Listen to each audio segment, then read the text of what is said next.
Hi, I am Kim Kwan-hyun. Think of bananas, apples, pineapples, and other kinds of fruit.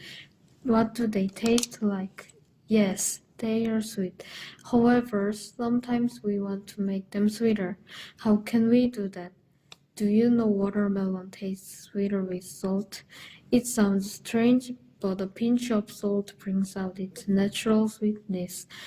The salt tricks your brain by hiding the fruit's bitter flavor. Next, put some pineapples or bananas on the grill when you are at a barbecue. The heat dries up the water inside the fruit. Now, there is more sugar than water inside, so the fruit tastes sweeter.